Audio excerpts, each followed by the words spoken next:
So in today's video, we're going to slow things down and just take a little bit of time to reflect. It's obviously Sunday here, and it's a great time to, I always sort of think, to kind of reflect on the week that's just passed.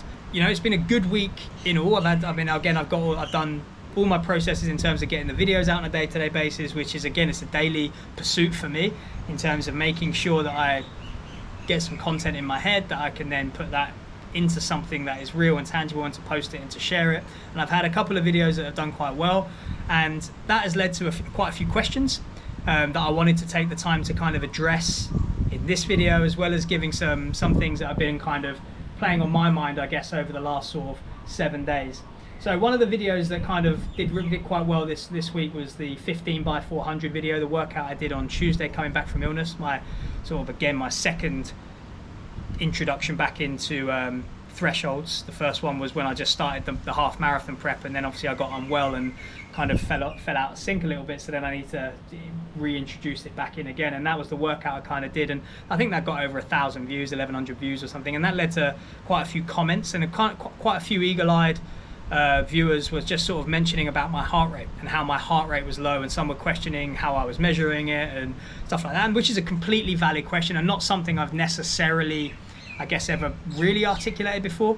But this sort of brings me on to something that kind of I've always been a preacher of, and that is that we are all individuals, right? And understanding us is vitally important. Now, you'll hear me talk about this from a psychological standpoint, but I also think from a physiological standpoint, it's understanding who am I, what makes me tick, where are my metrics, where are my limitations, how do I run internally.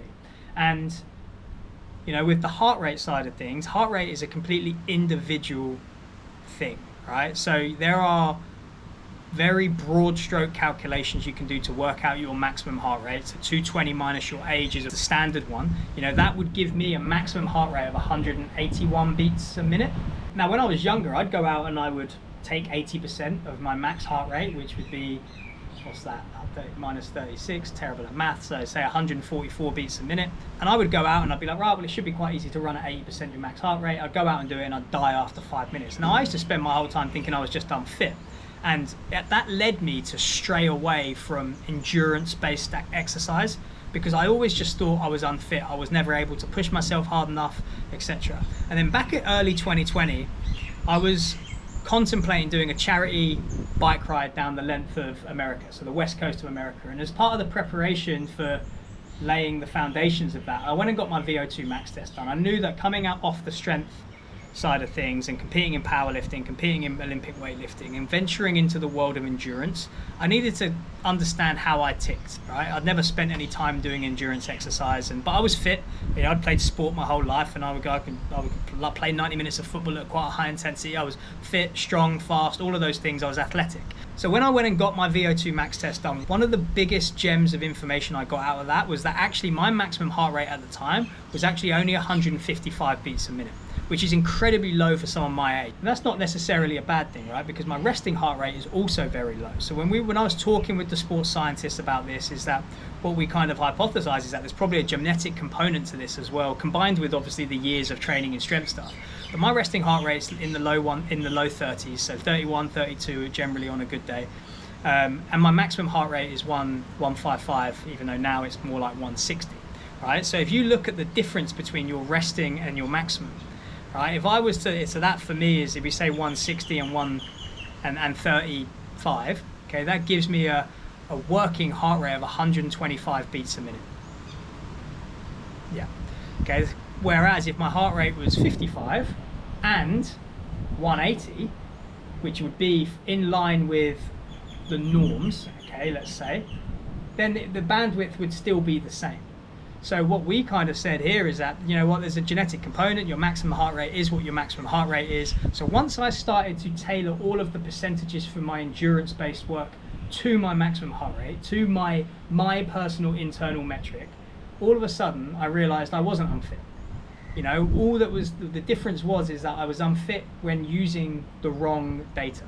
And this is why I'm a big proponent of listening to the averages, what science would generally say, and the norms, and then going out and finding out what works for me. Because I think that in this world, in life, everything is individual. The way you live your life and the way I live my life is completely individual, as at least it should be. You shouldn't be following my path. I shouldn't be following anyone else's path. I should be forging my way through the world and living life on my terms. And the same goes for exercise, right? Figuring out what works for you, what works best for you, is ultimately the journey, right? Because what so many people do, in my opinion, is they pick up a diet. Their goal is to lose 10 pounds.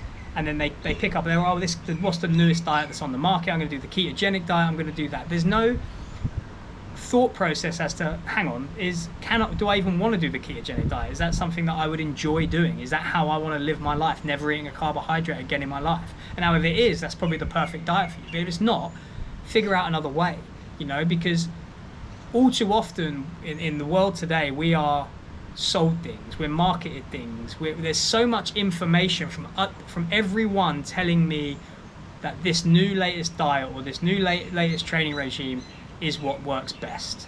And the reality is there is no best. There is only what's best for you in the current circumstances, in the current moment. Okay, and once you start to look at life through that lens, you start to not be drawn in by that shiny object syndrome, that person on Instagram that's selling me something, or that someone over here telling me that I shouldn't eat this type of food because it's got flipping nitrates in it, or whatever it might be. Okay, it's understanding that, okay, how does this play out? How do I see this through the lens of my life and my world, and how does that fit in, or even does it? Okay, and being able to view life through your lens and your eyes is really important. And I think that, again, getting back to addressing the heart rate thing, went off on a bit of a tangent there. For me, my lactate threshold is 140 beats a minute. That's my L2. Okay, so that's when I cross. So I'm trying to train slightly below that. So when you see my lactate work, the last couple of reps might be 143 or whatever it might be, but most of them are 137s, 138. So that's perfect lactate tolerance zone for me. But figure out what yours are, because if you go and do a max heart rate test, and maybe you do a 12-minute Cooper test, which is on a treadmill at a 1-degree incline, 12 minutes, as much distance as you can cover, so as hard as you can for 12 minutes. What you'll figure out there is what your max heart rate is, and then that will give you an exact number to be able to base 80% off, rather than doing 220 minus your age, because there are some people that can get their heart rate higher than that. So if they do 80% of 220 minus their age and they can get beyond that, they're actually not training hard enough. Likewise, if like me, your heart rate sits well below that, trying to use 80% of 220 minus your age is going to be way too intense and way too hard. So figure out where you currently stand. Life is a journey of self-discovery, and I mean that psychologically and physically.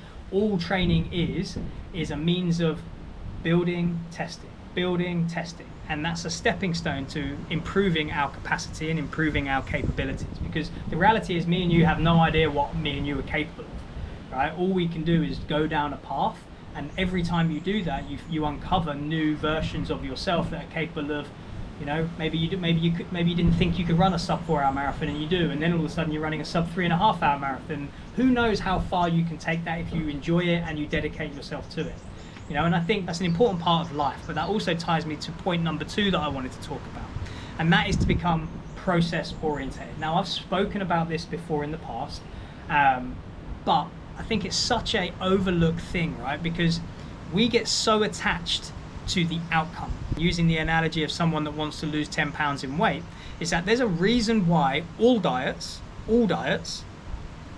fail long term, and that is because what people do is that they are outcome dependent. I want to lose 10 pounds, so I'm going to do this diet, and when I lose 10 pounds, I've finished. I'm where I need to be, and I stop. And what you do is you put down and you stop performing all the daily habits and all the daily processes that got you to where you were. Now, maybe the diet was hideous and maybe it wasn't sustainable long term, which is something that you can then go back and refine.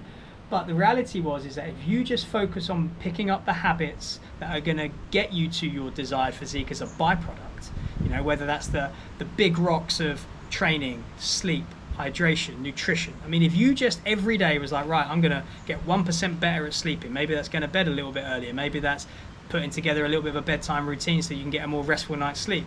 I'm going to hydrate 1% better, so I'm currently drinking 2 liters, I'm going to drink 2.25 liters every single day, and I'm going to build upon that. My training, I'm going to make sure I design the training program to something that I enjoy, that I can give my all, And then the nutrition side of things, and maybe that's just right, I'm going to just focus on eating more protein per day.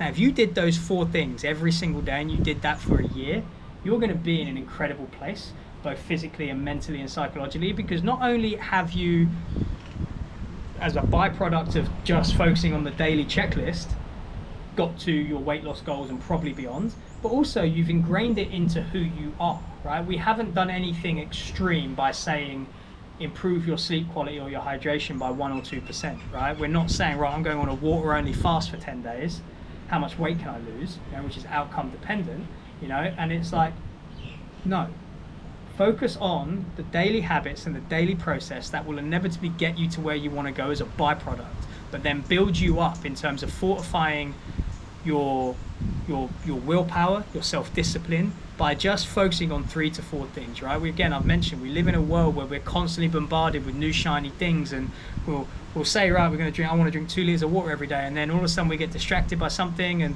oh shit, I've completely forgot about doing that. I need to get back to doing it. I'm guilty of this, right? I'm guilty of this with things that I do in my day to day, and sometimes it's good to just have a list of 3 to 4 things that are processes, that are stepping stones that are going to get you to your goal.